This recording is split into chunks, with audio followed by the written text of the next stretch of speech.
गया।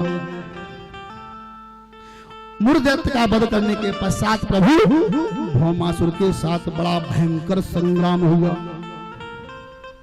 और भौमासुर की सैन्य शक्ति सहित भौमासुर का भी भगवान ने संहार कर दिया। भूदेवी ने प्रकट होकर प्रभु की सुंदर स्तुति की और बंदी गृह में जाकर भगवान ने राजकन्याओं को बंधन से मुक्त कर दिया। राजकुमारियां प्रसन्न होकर प्रभु को प्रणाम करके बोली, सरकार आपने इस बंदी गृह की चार दीवारी से तो हमको मुक्त कर दिया, पर अब हम सब कहां जाएं? लौट कर घर अगर वापस गए, वैसे तो जा ही नहीं सकते क्योंकि अब घर वाले भी हमको नहीं अपनाएंगे और कोई पुरुष भी अब हमारे साथ शादी नहीं करेगा, कहेगा तुम तो उसके जहां बंदी बन के रही थी। तो प्रभु अब मैं क्या करूं? तो अब तो मृत्यु के अतिरिक्त और कोई रास्ता मुझे नहीं दिख रहा। अब तो प्रभु बस मर जाए वही अच्छा है। सारे रास्ते जब बंद हो जाते हैं तब उस प्रभु का रास्ता खुलता है। भगवान ने कहा आप चिंता मत करो, जब सारे रास्ते बंद हो गए हैं तो आप हमारे ही शरण में आ जाइए। हमारा सबके लिए सदा दरवाजा खुला रहता है। तो तब समस्त राजकुमारियां भगवान के चरणों में समर्पित हो गई। प्रभु आपने हमको नवजीवन दिया है, ये जीवन आपके चरणों में ही समर्पित कर रहे हैं। भगवान ने तथास्तु कहकर समस्त राजकुमारियों को एक ही मुहूर्त में विवाह करके स्वीकार कर लिया। इस प्रकार परीक्षित भगवान के 16,108 विवाह संपन्न हुए। कालांतर में भगवान की प्रत्येक रानी से 10-10 बेटे और एक बेटी का जन्म हुआ। इस प्रकार प्रभु के पुत्र और कन्याओं का जन्म हुआ। परीक्षित बोले, भगवान इतने बड़े परिवार में भगवान कैसे रहते हैं? उनकी ग्रस्त लीला पर भी कुछ प्रकाश डालिए। आजकल तो हर घर में कलह कलह मचा है और भगवान का इतना बड़ा परिवार 16,108 पत्नी फिर 10-10 बच्चे फिर एक बेटी, तो वो कैसे रहते थे? परिवार उनका कैसा था? सुखमय था कि नहीं था?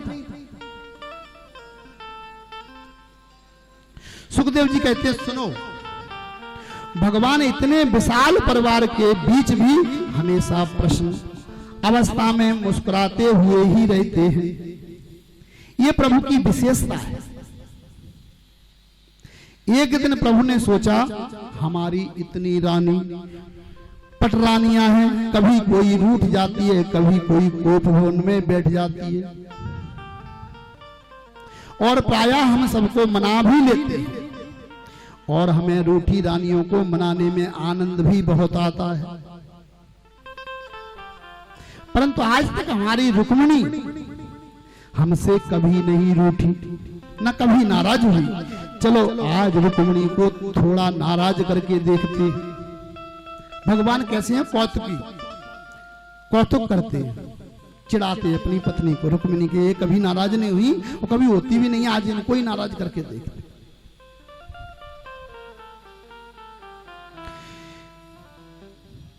इन्हें क्रोध आता भी है कि नहीं, और क्रोध आएगा तो कैसी लगेंगी? तो आज भगवान रुक्मिणी के कक्ष में गंभीर मुद्रा में आकर बैठ गए। जब रुक्मिणी ने पहली बार प्रभु के मुख पर एक गंभीरता देखी तो बेचारी पंखा लेकर हवा करने लगी और धीरे से बोली, क्या बात है महाराज, आज कैसे गुमसुम से बैठे हो? भगवान एकदम चौंक कर रुक्मिणी के मुख की ओर देखते हुए बोले, रुक्मिणी एक बात बताओ, तुमने हमसे विवाह क्यों किया? ये प्रश्न सुनते ही रुक्मिणी के तो होश उड़ गए। 10 बेटा हो गए, 1 बेटी हो गई, इतने दिन विवाह हो गए। आज पूछ रहे हैं कि तुमने हमसे विवाह क्यों किया? बताओ, कोई पत्नी से कोई पति ऐसे पूछे विवाह के 15-20 साल बाद, तो उस पत्नी को कैसा लगेगा? तो रुक्मिणी के तो होश हो गए, उड़ गए। भगवान आज मुझसे जाने क्या गलती हो गई, इसलिए ऐसी बात कर रहे हैं। ये कैसी बात कर रहे हैं आज मुझसे? शादी हुए वर्षों बीत गए, 10 पुत्रों की मां बन गई, 1 पुत्री भी है और ये खुद पिता बन गए, और आज हमसे पूछ रहे हैं कि तुमने हमसे विवाह क्यों किया? ये भला कोई प्रश्न हुआ क्या? रुक्मिणी मौन, कुछ नहीं बोली, और भगवान तिरछी निगाह से देख रहे हैं कि कितना गुस्सा आ रहा है इन्हें।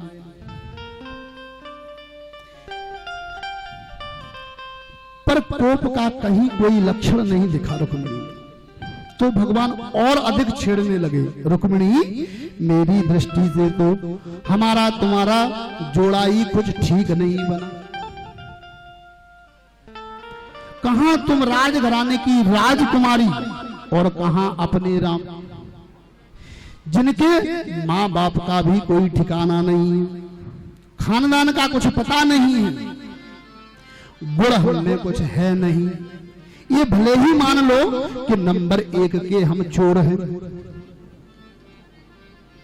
यही गुण हमने बचपन से सीखा है चोरी करना। यदि तुम ये कहो कि हम बड़े पराक्रमी थे, तो सारी दुनिया जानती है कि हम रणछोड़ हैं।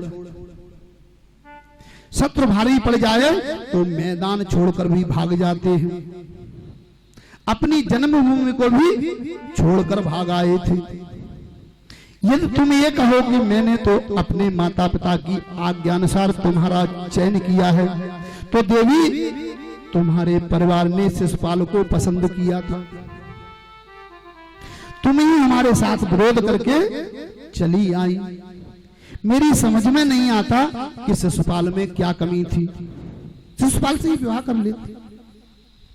खानदान ही था, चैदी देश का होने वाला राजा था, और अपने राम को तो राजा कभी बनना ही नहीं है। राजा तो हमेशा उग्रसेन ही रहे।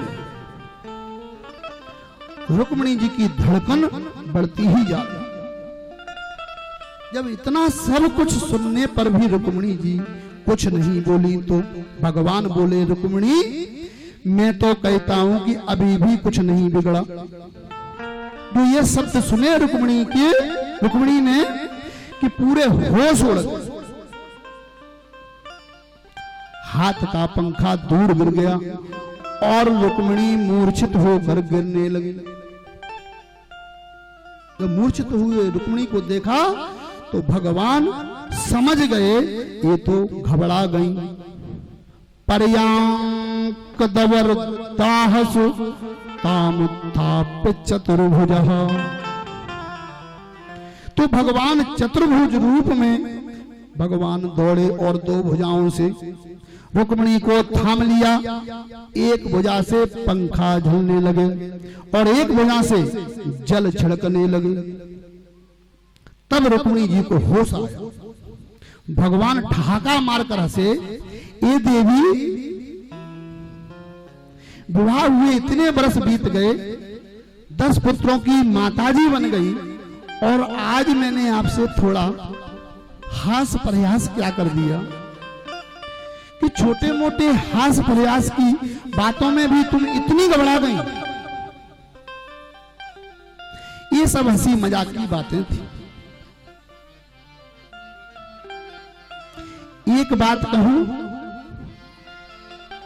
गोविंद मुरली वाले का नाम श्री कृष्णा, श्री कृष्णा, श्री कृष्णा, श्री कृष्णा, मुरली वाले का नाम श्री कृष्णा, बंसी वाले का नाम श्री कृष्णा, श्री कृष्णा, श्री कृष्णा, श्री कृष्णा। श्री कृष्ण हो गौ वाले का नाम, श्री कृष्ण गौ वाले का नाम, श्री कृष्ण।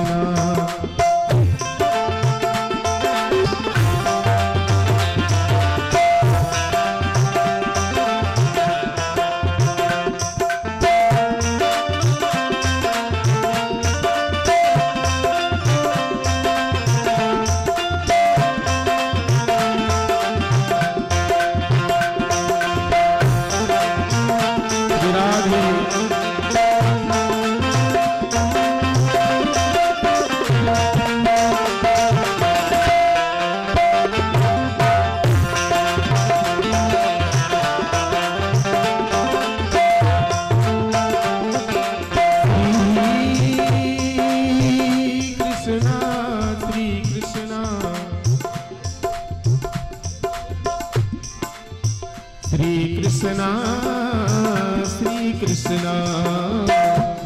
कृष्ण श्री कृष्ण हो बंसी वाले का नाम, श्री कृष्ण बंसी वाले का नाम, श्री कृष्ण बंसी वाले का नाम, श्री कृष्ण। बोलिए गोविंद भगवान की जय। तब भगवान ने कहा, हे देवी, ग्रस्त जीवन में यही तो एक सुख है। कहीं से भी परेशान काम करके कैसे भी जब घर में आते हैं तो श्रीमती जी प्रसन्न मुद्रा में मिल जाती हैं तो मन प्रसन्न हो जाता है, और थोड़ा बहुत हास परिहास पति पत्नी का चलता ही रहता है। और आप इतनी परेशान हो गई। सुखदेव जी कहते हैं, राजन परीक्षित, आयम ही परमो लाभो ग्रहे सुग्रमे धिनाम यन्न में नीयते यामा प्रियया भीरुभामिनी। भगवान कहते हैं, अरे सुंदरी, ग्रस्त व्यक्ति प्रपंचों से पीड़ित होकर परेशान होकर जब अपनी प्रिया के पास पहुंचता है तो हास परिहास मनोरंजन करके सारे प्रपंचों को वह भूल जाए। इसलिए परिहास करना भी बहुत आवश्यक है। और एक तुम हो जो हंसी मजाक की बातों में घबरा गई। अब रुक्मिणी जी सावधान होकर बैठे और प्रत्येक बातों का इतना सटीक जवाब दिया कि भगवान गदगद हो गए।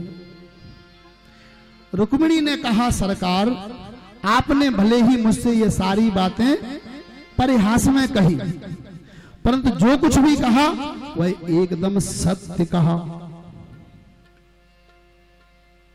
भगवान बोले, अच्छा, तुम्हें मेरी बातें सत्य मालूम पड़ी? अच्छा बताओ, मैंने क्या सत्य कहा?